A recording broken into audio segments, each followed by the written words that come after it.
Hello food lovers, welcome back to our channel. నేను మీ రాణి Eramsetti. Friends, ఈరోజు recipe వచ్చేసి మైసూర్ బోండా అండి. హోటల్ స్టైల్ మైసూర్ బోండా చాలా క్రిస్పీగా టేస్టీగా ఉంటుంది. లోపల పిండిగా లేకుండా చాలా సాఫ్ట్గా గుల్లగా వస్తుంది. నేను చూపించిన విధంగా పిండిని కలిపి చూడండి. మీరు కూడా ఒక్కసారి ట్రై చేసి చూడండి. టేస్ట్ అనేది చాలా బాగా కుదురుతుంది.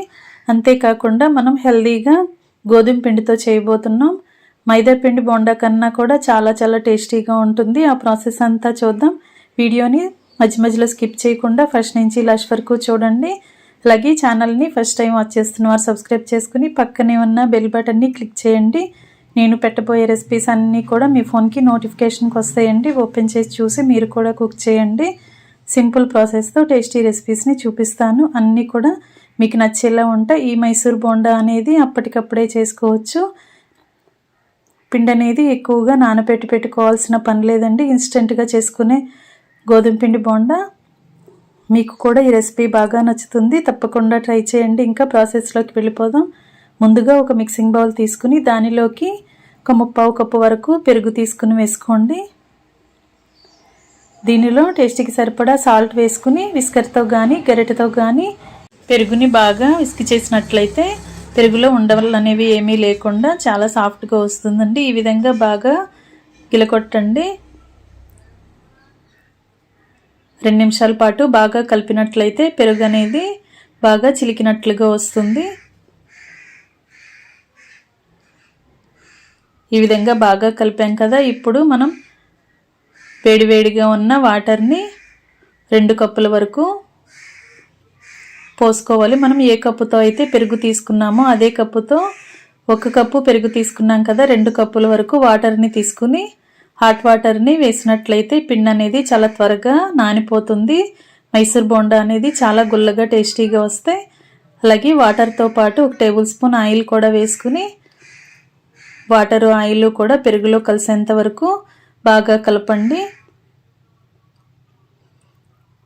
ఇప్పుడు మనం 1 కప్పు నిండుగా గోధుమ పిండి తీసుకుని పెరుగులో బాగా కలుపుదాం. తర్వాత మరొక 1/2 కప్పు కూడా యాడ్ చేయాలండి. 1.5 కప్పుల వరకు పడుతుంది. నేను చూపించిన పెరుగు వాటర్ క్వాంటిటీకి పిండి అనేది 1.5 కప్పుల వరకు పట్టింది. 1 కప్పు వేసి బాగా కలిపాం కదా. ఇప్పుడు మరొక 1/2 కప్పు పిండిని కూడా వేసి బాగా కలపాలి.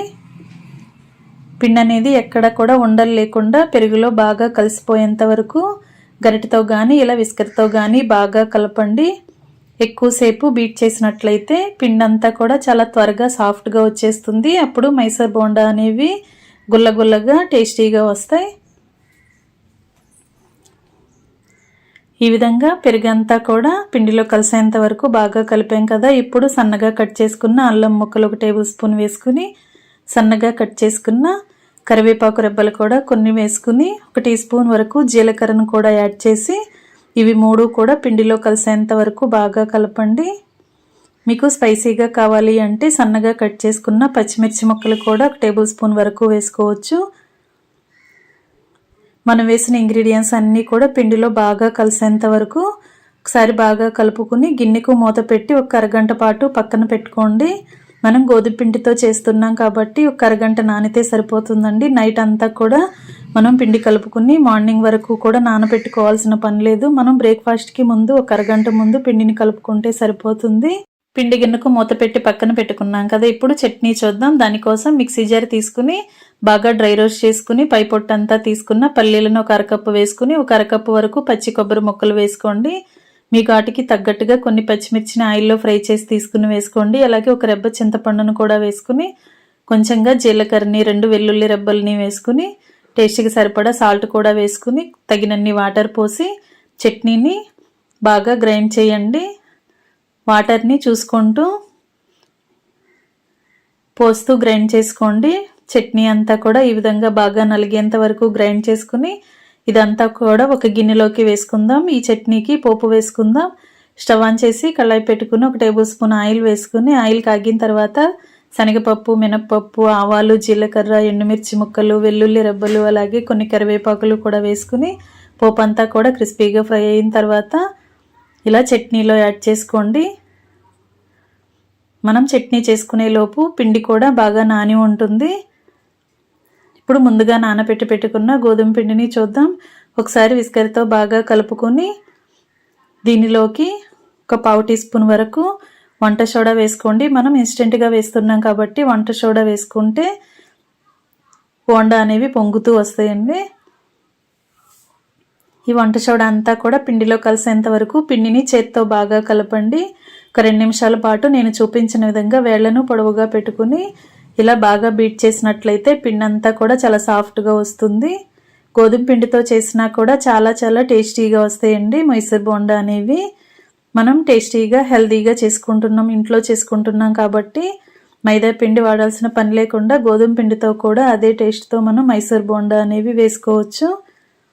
పిండిని ఇలా 2 నిమిషాలు బాగా బీట్ చేసుకున్న తర్వాత గిన్నెను పక్కన పెట్టుకుని స్టవ్ ఆన్ చేసి కళాయి పెట్టుకుని డీప్ ఫ్రై సరిపడా ఆయిల్ పోసుకుని ఆయిల్ కాగుతున్నప్పుడు మనం ఆయిల్ని కాగిందో లేదో ఒకసారి చెక్ చేసుకుందాం. కొంచెంగా పిండిని తీసుకుని ఇలా వేసినట్లయితే బోండా అనేది ములిగిన వెంటనే కూడా పైకి వచ్చింది అంటే ఆయిల్ కరెక్ట్గా కాగినట్లే. ఈ విధంగా మనం ఆయిల్ కాగిన తర్వాత చేతిని వాటర్తో ఒకసారి తడుపుకుని చేత్తో పిండిని ఇలా చేతి నిండా తీసుకుని ఇలా నేను చూపించిన విధంగా బోండాలను వేసుకోండి.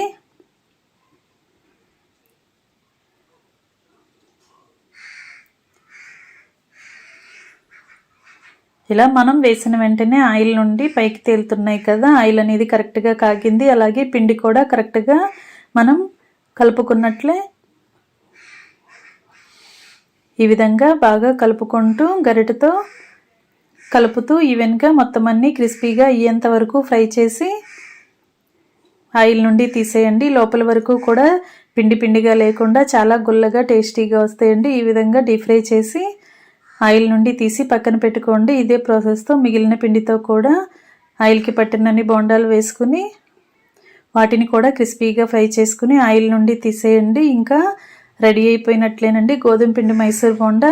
చాలా చాలా టేస్టీగా ఉంటాయి, ఇన్స్టెంట్గా చేసుకున్నాం కదా. రెసిపీ నచ్చినట్లయితే వీడియోకి లైక్ చేసి ఛానల్ని సబ్స్క్రైబ్ చేసుకుని పక్కనే ఉన్న బెల్ బటన్ని క్లిక్ చేయండి. మీరు కూడా ట్రై చేసి మీకు ఎలా వచ్చిందో కూడా నాతో షేర్ చేసుకోండి. మరొక రెసిపీతో మళ్ళీ కలుద్దాం. Thanks for watching. నేను మీ రాణి ఎర్రంశెట్టి.